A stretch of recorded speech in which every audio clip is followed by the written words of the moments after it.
Brad, so what's up mga Brad? Magandang hapon po sa inyong lahat. Okay, so for today's vlog, for today's ride po natin, tayo po ngayon ay nandito sa may Abagatanon Beach. Ano ba itong Abagatanon Beach?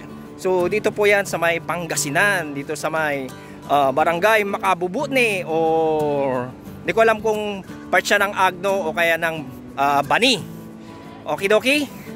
So sa mga gustong mag-beach po dyan, gustong maka-experience ng beach dito sa Pangasinan, ay punta po kayo dito sa may Abagatanon. So itong place na to, napakaganda nito mga Brad. So madalas po akong ride po dito pag ako po ay umuwi dito sa Pangasinan. So dito ang gustong kong pinupuntang beach. So madalas po ako dito pag umuwi ako. Alright, so paano mga Brad? Ride na! So maya-maya lang mga Brad ay bababa po tayo doon. So tingnan po natin ang beach. So ano ba, maalon ba siya ngayon? So tingin ko medyo maalon siya, kasi from here sa tinatayuan ko, siya po ay maalon na. So siguro what more pa doon sa tabing dagat. Alright? Okay, let's go. Baba na po tayo.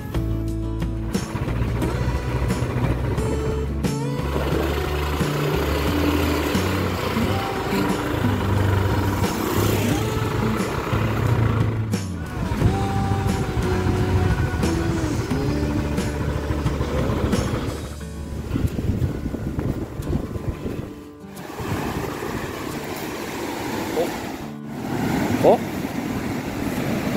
laki ng mga alon. Sarap maligo. Alright mga Brad, so ang lalaki po ng mga alon, ano? So hindi ko alam kung maliligo ako. So parang nakakatakot kasi ang lalaki ng alon eh.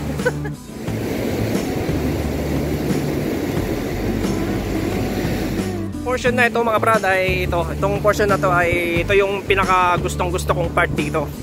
Alright, so ito yung pinagdudugtugan ng dagat at saka ilog. Okay? Tsaka yung siyempre yung view medyo simple lang. Tsaka dito, diba? Simple lang yung view. Alright. So pinaka gusto ko talaga ditong part na to. Pinagbago dito. Kung napansin ko kasi yung ilog ay ayun, yung ilog napakalaki na yung nila, yung pinaka-link nila, ilog tsaka yung dagat.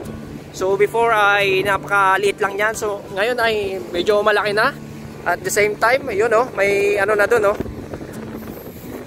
So medyo malaki yung pinagbago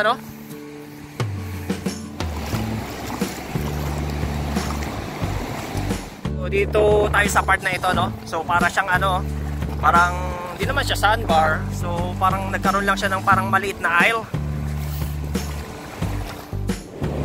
Alright mga Brad, so yan po ang ating ride for today dito sa may Abagatanon Beach.